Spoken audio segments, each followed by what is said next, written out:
America, New York City, John F. Kennedy Airport, July 17, 1996. Security is tight at New York's busiest airport. Tens of thousands of people will pass through JFK today on some 1,000 flights.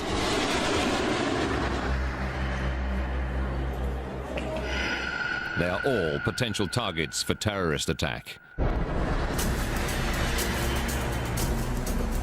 In nearby Manhattan, terrorist Ramzi Youssef is in the US federal court. He's on trial for trying to blow up the World Trade Center with a 600-kilogram truck bomb. But he's also accused of masterminding a plot to kill hundreds of innocent people with bombs planted on 12 US airplanes. The FBI knows that many members of Youssef's terrorist cell remain at large and could still target planes for attack. We were at a very high state of alert in the United States. We'd had numerous threats, hundreds of threats. Heading to JFK today are two young college students from Macon, Georgia. Becky Olson is 20 years old. She's been best friends with 19-year-old Michelle Becker since high school. Do you think we're gonna fit all this stuff in here? They're excited. Today they'll fly to Paris for a friend's wedding, followed by a backpacking holiday around Europe. The girls' parents have given the trip their blessing. They were very excited to be going. They just knew it was going to be a wonderful new adventure. They thought that this was just going to be the best thing since chocolate cake. This will be an extra special trip. Michelle's dad, Walter Becker, has saved enough air miles to upgrade the girls to first class. Back then, first class was first class, and I felt that they would really enjoy that, both going and returning back home. 4:31 p.m. The Boeing 747 that will become TWA Flight 800 to Paris arrives at JFK. It's 25 years old and has more than 16,000 flights under its belt. Tanker trucks move in to fuel up the plane. The ground crew pumps 114,000 liters of Jet A fuel into the 6 wing tanks. It's more than enough to fly to Paris. The biggest tank, the center wing tank, can stay as it is, almost empty. Just outside Baltimore, Maryland, 29-year-old Jamie Hurd finishes up last-minute chores at the family garage. Yeah, okay, you pick it up Tuesday. How's that? All right, thank you very much. Bye-bye. Since joining 2 years ago, Jamie has computerized the office for his dad, Jim. You know, he kind of brought us into the present age, from the dark ages. Jamie is flying to Paris to hook up with his girlfriend, Hope, who's in France on an exchange visit. Enjoy yourself. It's his first flight to Europe. Take care.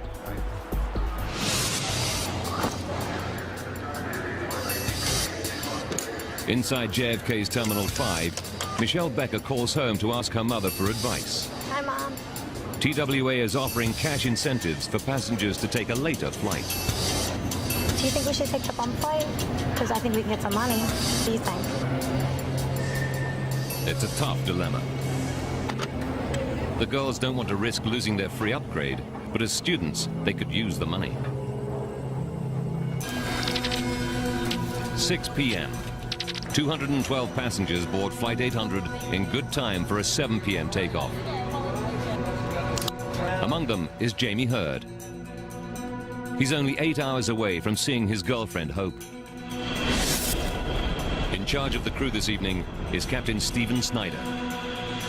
With 4,700 hours of flying time on 747s, he's one of TWA's most experienced pilots. Flying alongside Snyder is Captain Ralph Kevorkian, another TWA veteran. 7 p.m. Captain Snyder and the flight crew are ready to go. But there's a problem. One of the passengers is not on board, but her bags are already in the hold.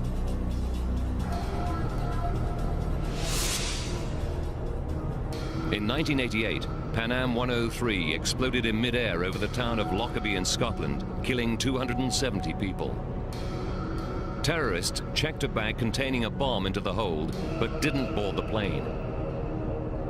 Since then, planes cannot take off with a bag in the hold if the passenger who checked it is not on board.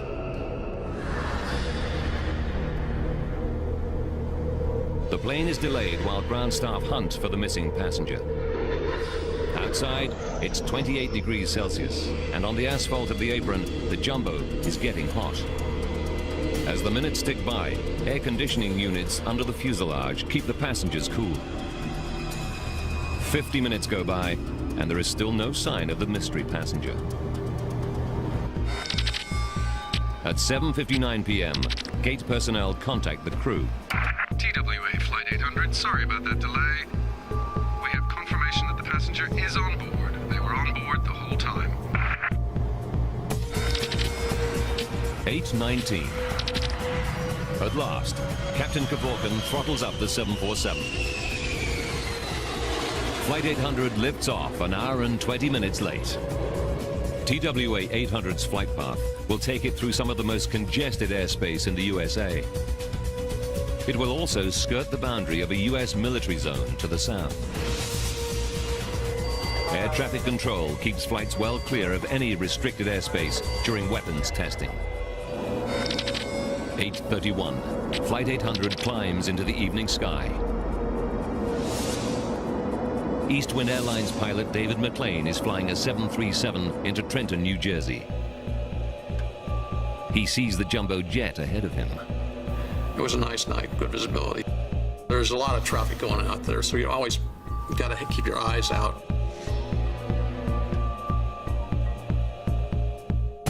Air traffic control clears Flight 800 to climb to its next level. TWA 800, heavy turn left heading 050, vector climbing around traffic. Climb to 15,000. Crew and passengers settle in for the flight. Then, suddenly,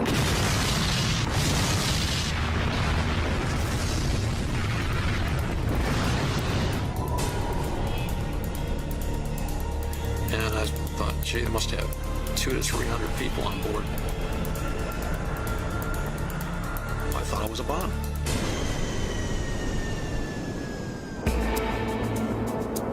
"12 minutes out of JFK on a routine trip to Paris. TWA Flight 800 explodes in a huge fireball.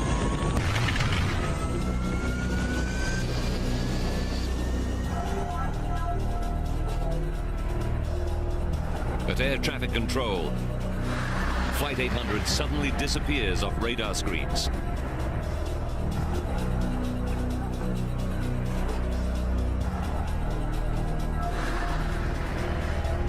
Eastwind's pilot David McLean reports in to air traffic control. We just saw an explosion out here, about 16,000 feet.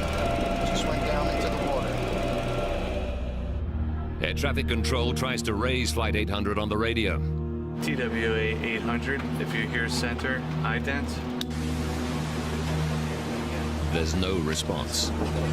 TWA 800, if you hear center, ident. The terrible truth starts to dawn. TWA 800, center.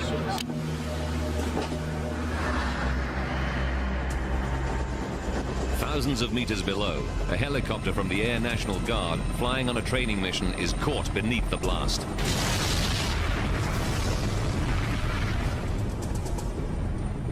I looked over my right shoulder, and this fire exploded across the sky and came down like a curtain, like napalm.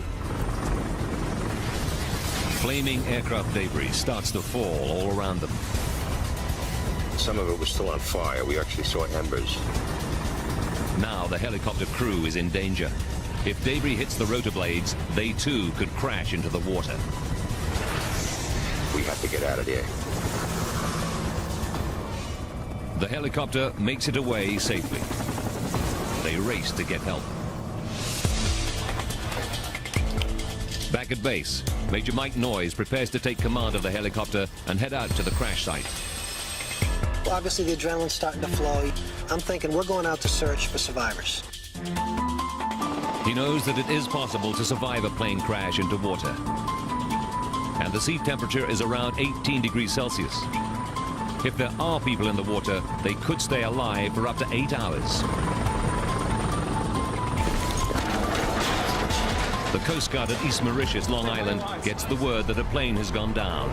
Stand by your lines. 02, we're on the way, 03 POB. They speed out to sea.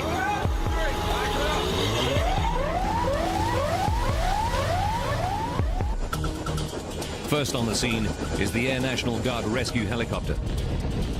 The sea below them is on fire. Picture a campfire that's a quarter or a half mile long, but the flames are, oh, I don't know, they're at least 10 feet high. Meanwhile, reports of the disaster start to break on the news channels. This is the latest we have on the crash tonight of TWA Flight 800 into the waters off Long Island, New York. This was on its way. Among those watching are Aurelie and Walter Becker. They realize it's the flight of their daughter, Michelle. The first pictures you saw were shot from the helicopter with the debris field and the flames coming out of the water. And I said, oh my God.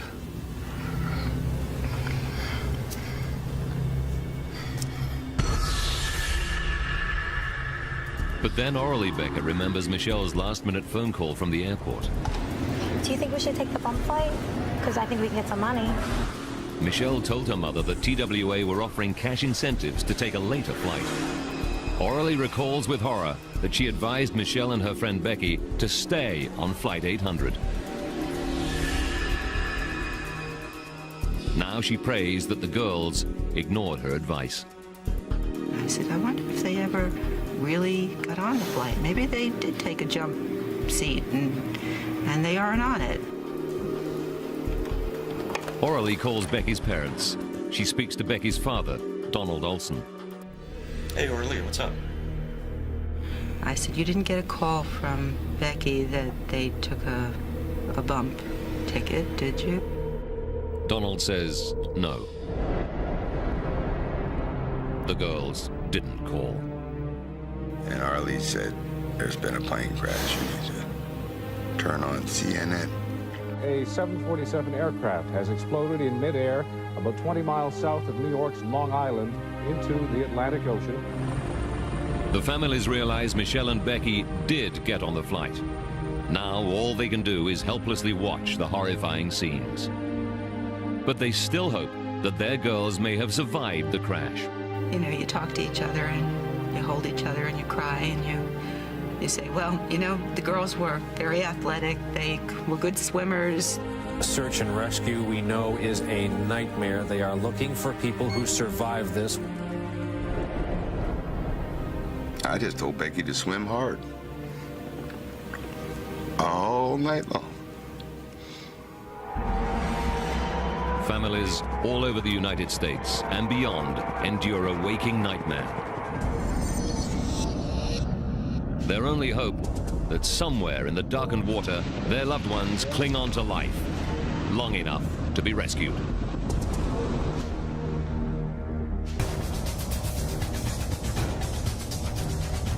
En route to Paris from JFK with 230 people on board, TWA Flight 800 explodes and plunges burning into the Atlantic.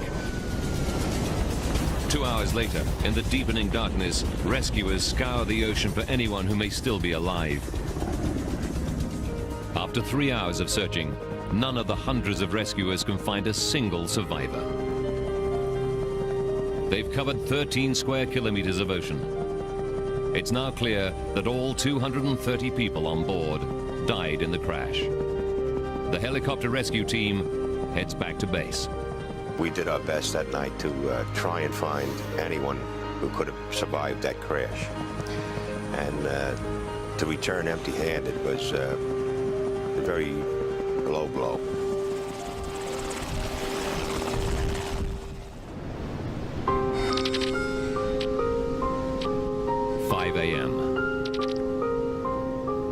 The sun rises on an ocean littered with the remains of Flight 800.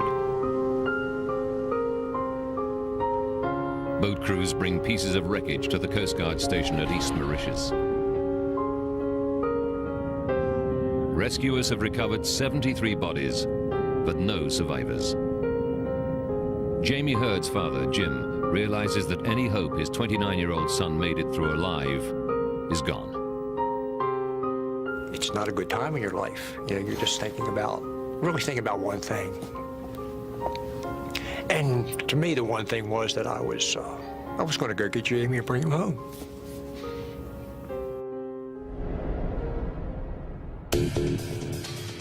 News reaches the FBI and New York Assistant Director James Kallstrom.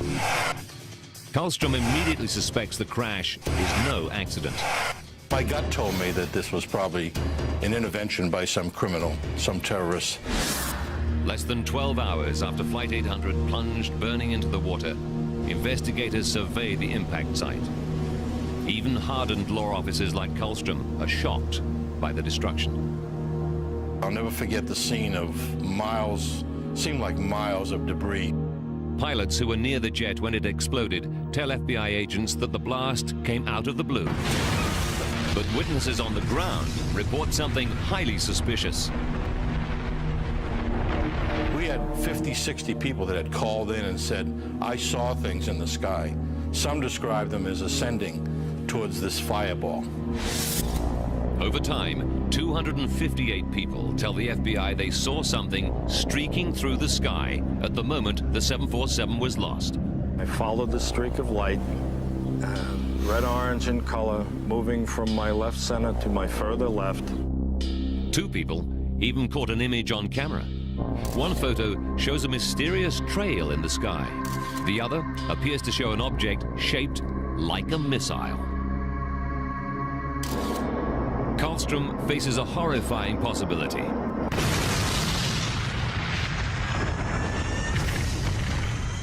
Was Flight 800 shot down by a terrorist missile? Such an attack just a few kilometers off the US mainland would represent a new escalation of the terror threat facing America and the West. The US supplied shoulder-held ground-to-air missile launches to Islamic freedom fighters in Afghanistan. Kallstrom knows that many of these weapons are now in the hands of terrorists determined to strike at America. But the launches only have a range of 8 kilometers. Since Flight 800 came down 13 kilometers from land, a missile of this type could only have been fired from the ocean. So the crime scene became really thousands of square miles of ocean and thousands of square miles of Long Island and New York City Harbor, and it was a massive undertaking. Now, by rewinding the events and going deep into the investigation, we can reveal what really happened to Flight 800. Advanced computer simulation will take us where no camera can go, into the heart of the disaster zone.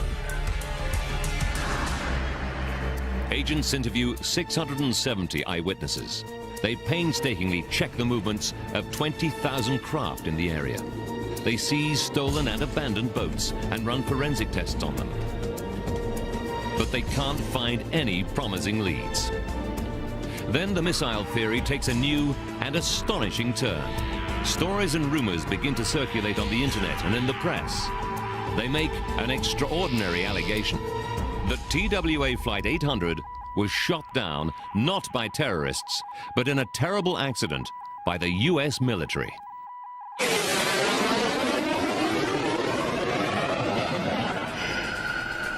Kallstrom learns that there were 8 military ships, 8 submarines, and 5 military planes within 550 kilometers of the crash site. A P-3 plane and a sub were in the middle of training exercises. He orders dozens of FBI agents to scrutinize all their logs. After weeks of checking, they verify that no missiles were unaccounted for. No missiles were fired that night. The FBI also check out the 2 suspicious photographs. They find that in one, the photographer was facing in completely the opposite direction to Flight 800. Technicians conclude that the object captured is actually an airplane. They also find that the mysterious trail on the other is simply residue on the film. The FBI concludes that the friendly fire theory is groundless. But the story doesn't go away.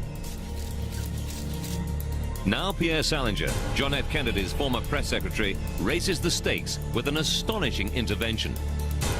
He says there's been a cover-up. Flight 800 was shot down by a U.S. Navy missile. And he has the evidence to prove it. 13 kilometers off Long Island. 37 meters down, Navy divers grapple with a mammoth task. Recovering the remains of TWA Flight 800, scattered over an area of 104 square kilometers. Meanwhile, the FBI follow up a new and disturbing allegation. John Kennedy's former press secretary, Pierre Salinger, claims to have evidence that the U.S. Navy shot down Flight 800 by mistake.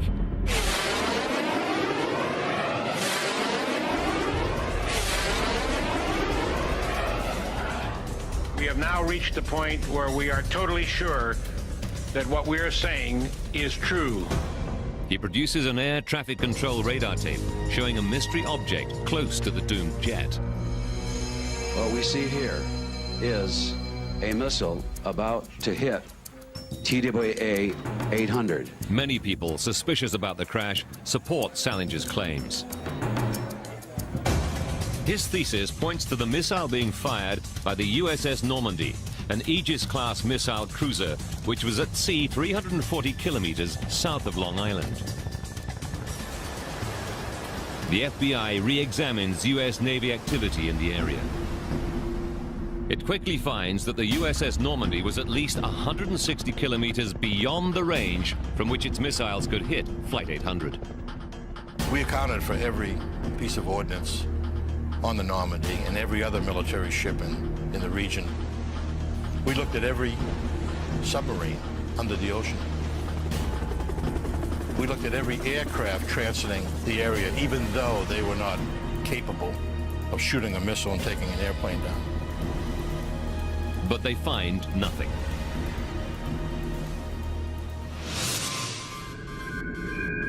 Scientists analyze the radar tape. They discover the traces are just interference. It's a well-known phenomenon called radar ghosting. They are simply duplicate images of Jet Express Flight 18 flying nearby.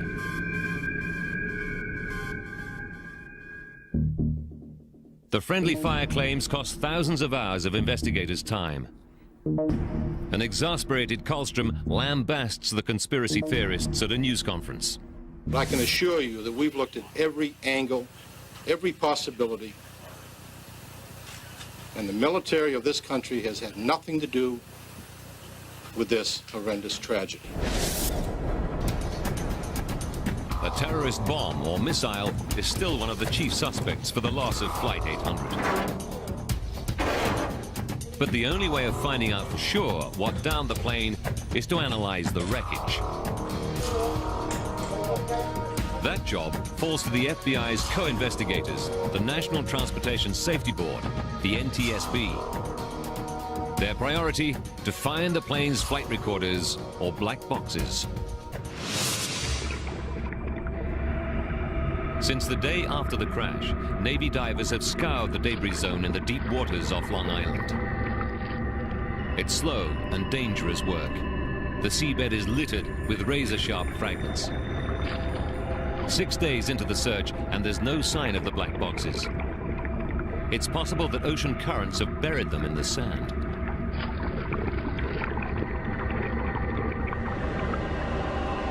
Then, on day 7, a diver spots something.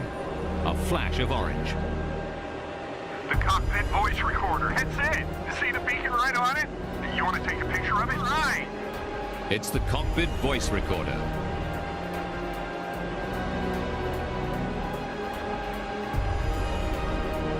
Within seconds, they get lucky again. The flight data recorder lies just meters away. They got both of them? Holy cow!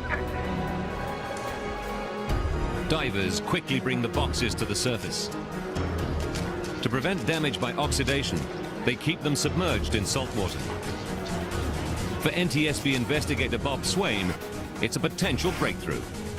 As the divers bring the boxes up, the NTSB side of the staff, we typically get pretty excited. But there's a problem. The boxes are twisted and broken open from the massive impact.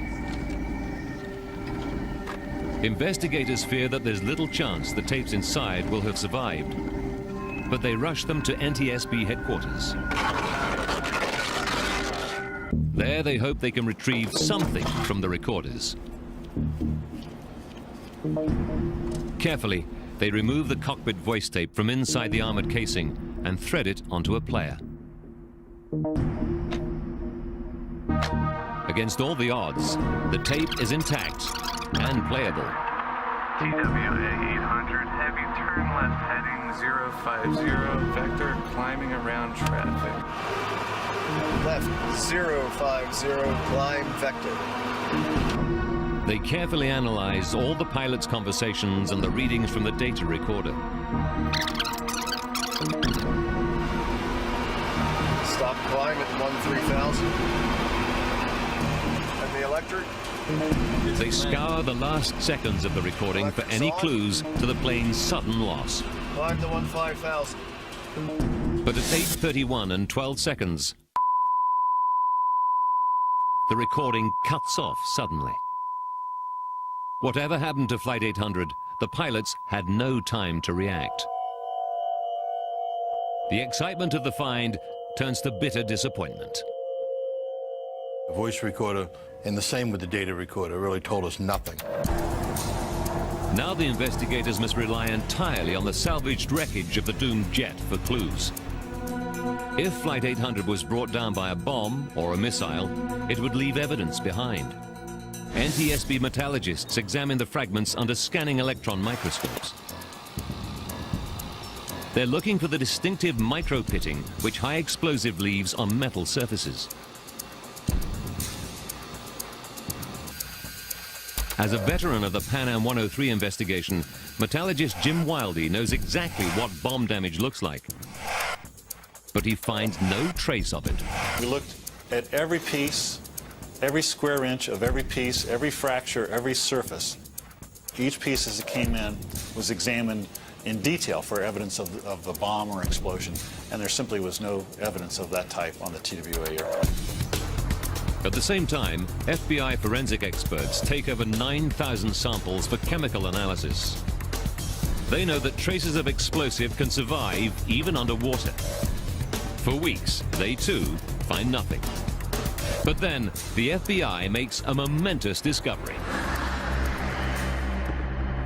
Microscopic explosive traces of unknown origin have been found relating to TWA Flight 800. I got a call from our chief forensic chemist at the site who had found some minute traces of RDX and PETN, which are two chemicals that are in plastic explosive. Investigators finally seem to be closing in on an explanation, and increasingly it looks like a bomb. It's an extraordinary find. The traces survived weeks of immersion in 37 meters of seawater. They were preserved under a piece of sticky tape joining the carpet tiles. It's compelling evidence for a terrorist bomb on board Flight 800. But Karlstrom is skeptical. It made no sense. I mean, the initial reaction was, wow, but the facts made no sense. The flooring that was recovered, there was no sign of an explosion. The FBI probes the doomed airplane's history for explanations. They painstakingly explore the dozens of occasions when TWA hired the plane out between flights to third parties. Then, agents make a critical discovery. Just 1 month before the crash, police in St. Louis hired the plane to train sniffer dogs. The police dog handlers tell the FBI they used RDX and PETN, the exact same substances found in the wreckage of Flight 800. And they also revealed that one of the training aids was cracked and may have leaked tiny amounts of explosives material. The bomb traces are real, but they are not the cause of the crash. The criminal investigation hits a brick wall. 6 months after the disaster, the FBI has found no evidence of a missile strike or terrorist bomb. Now the NTSB focuses on catastrophic mechanical failure as the likely cause of the crash. In the hangar at Calverton, New York, Jim Wildey and his team start to reassemble the 747 from almost 1 million pieces of debris. It takes them 3 months to complete the center section.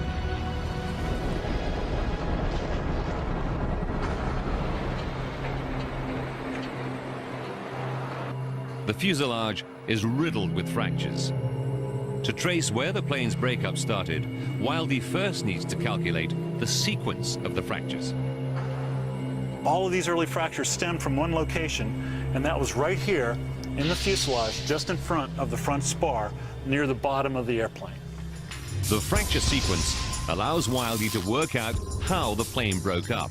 The fractures underneath the plane radiate out, tearing away part of the belly of the plane. With the bottom of the fuselage gone, new fractures race upwards on both sides of the jumbo jet. When they meet, the nose is torn away from the rest of the plane.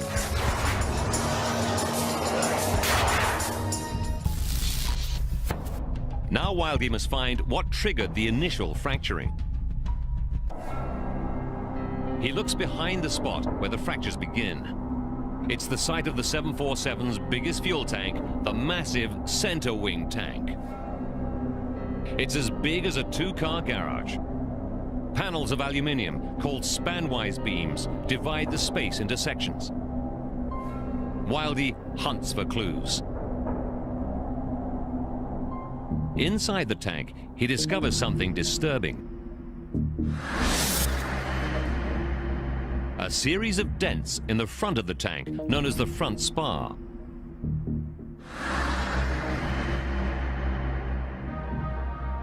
It's an extraordinary discovery. Wildey believes the dents were caused by spanwise beams slamming into it. The most likely scenario for the damage? An explosion inside the tank. This impact damage, it fractured, it buckled, and it damaged these stiffeners and started the breakup of the front spar, and then the continued breakup of the airplane from this point. Wildey's convinced an explosion in the center wing tank must have been the fatal trigger for the plane's breakup. The obvious culprit for such a blast, jet fuel. Investigators examine the fueling records at JFK. They find that the ground crew left Flight 800's center wing tank almost empty, with just 190 liters of Jet A fuel in it. That's just a puddle in the bottom. It seems a small amount of fuel to cause such extensive damage. But Wildey knows that Jet A fuel has unusual properties, as this footage, taken at Federal Aviation Authority testing labs, shows. In its liquid state, Jet A fuel is not highly flammable. But when it's enclosed in a tank and heated up, it vaporizes, becoming easy to ignite.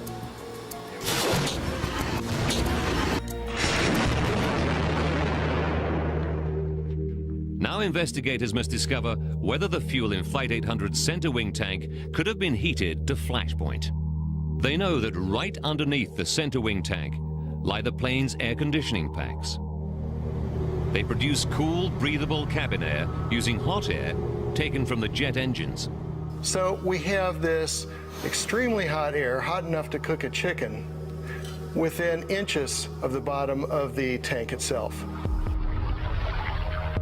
Investigators calculate that the flash point of the fuel in the center wing tank would be remarkably low, just 35.8 degrees Celsius. Could the air conditioners have heated the fuel enough to reach this critical temperature? To find out, NTSB and FAA scientists mount an audacious experiment to restage Flight 800.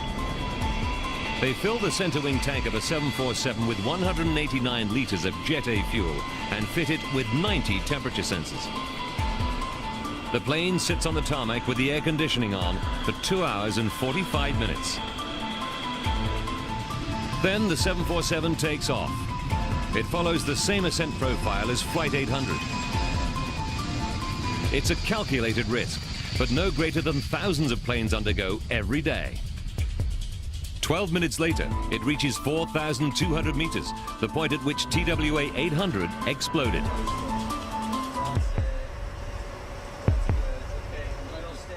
Investigators examine the readings from the temperature sensors. What they find horrifies them. The temperature in the center wing tank is 53 degrees Celsius, a full 17 degrees past the fuel's flash point. The test flight conclusively showed that the center wing tank had become flammable. To confirm that it could cause a blast strong enough to rupture the reinforced aluminium center wing tank, engineers build a 1/4 scale model. They fill it with jet fuel vapor. Then they ignite it.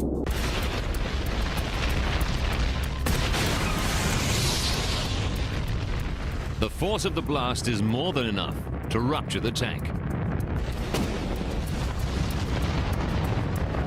The tests were able to show the pressures that could develop in the tank to the point that it would burst. But investigators are mystified about what might have ignited the fuel vapor. They know there were 7 in-flight fuel tank explosions in the previous 33 years. All were triggered by dramatic events such as lightning strikes, sabotage, or even an engine falling off. Bob Swaim investigates these and dozens more potential ignition sources. He concludes that the ignition source must be something electrical inside the fuel tank. As we ruled out numerous potential ignition sources, what we came back to again and again was the wiring and the fuel quantity indication system. Wires run from the cockpit to fuel probes inside the center wing tank. The wiring crosses near the top of the fuel tank, routed to the terminal block, as you see here. Swaim studies the terminal block. He discovers that it has dangerously sharp edges. And it was sharp and hard enough that it could cut through the insulation of the wiring. Swaim suspects there may well have been an exposed wire in the fuel tank. That could create a dangerous spark.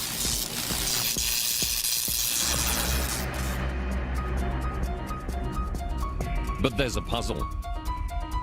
The wires inside the fuel tank are designed to carry a very low voltage, too low to cause a spark. Swaim follows the fuel probe wires outside the fuel tank. Here they join high voltage wires for the cabin lights and other aircraft systems which run in bundles through the belly of the 25-year-old plane. He looks more closely at the surviving wiring on the crashed 747 and on other jumbo jets of a similar age and makes a disturbing discovery. We were shocked by the condition of the wiring we found. Swaim finds the remains of fluid spills and sharp metal shavings among the bundles of wire. He also finds chafed wires, wires repaired with tape, and even some with cracked insulation.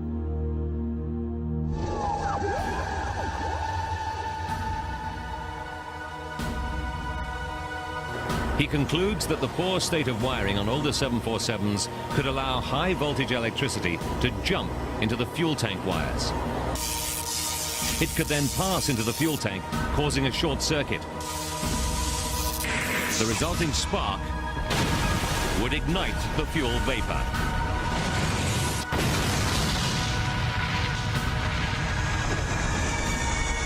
Investigators know there are some 1,200 other 747s in service around the world. Any one of them could be flying with a fatal flaw, putting thousands of passengers in serious danger.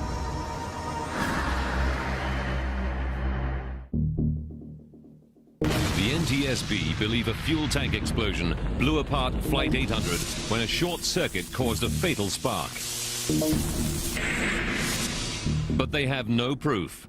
Short circuits often leave no physical trace in wiring. Their one hope of proving the theory is the plane's black boxes, which hold the only surviving flight data.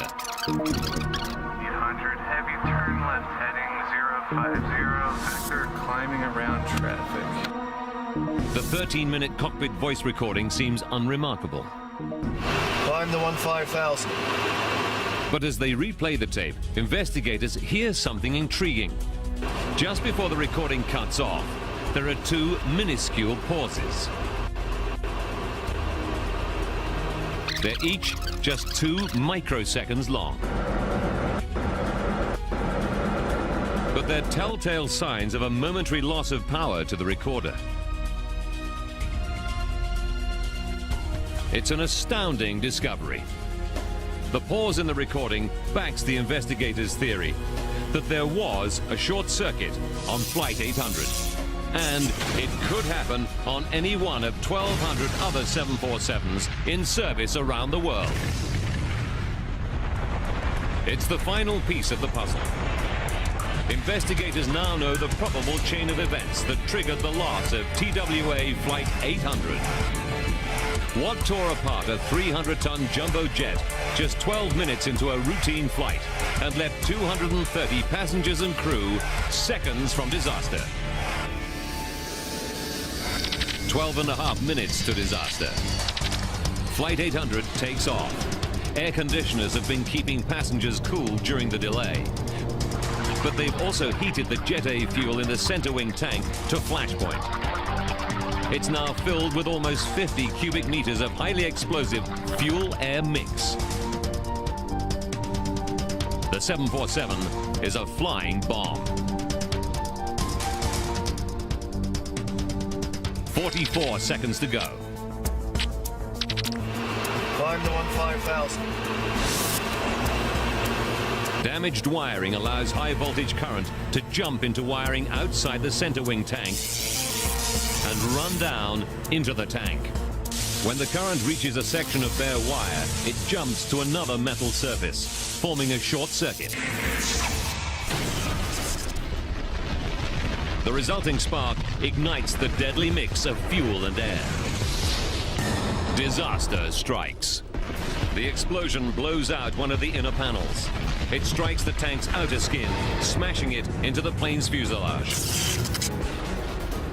At a speed of some 650 kilometers per hour, the aircraft is flying under massive pressure.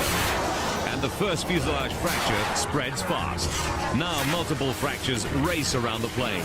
In 4 seconds, they meet, severing the 747's nose. The nose plunges downward like a bullet. The rest of the plane, with most of the passengers still in it, soars upwards. Investigators believe that this is the trail of light eyewitnesses see streaking up into the sky. At 4,600 meters, the main section stalls. A tiny spark has brought down the enormous jumbo jet, killing 230 people.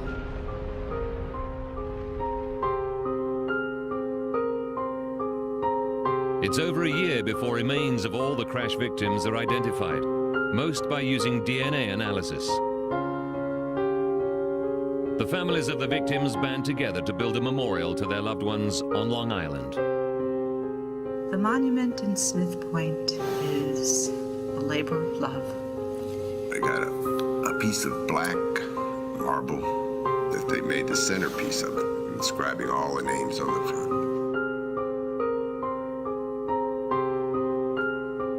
It's a place for Jim Hurd to remember his son, Jamie. This is the closest place I can be to where he's buried, because really most of him's out there in the ocean. Or that's where he went. When the fog begins to roll in, or at the very early morning when the mist is gently there, you can feel the presence of souls.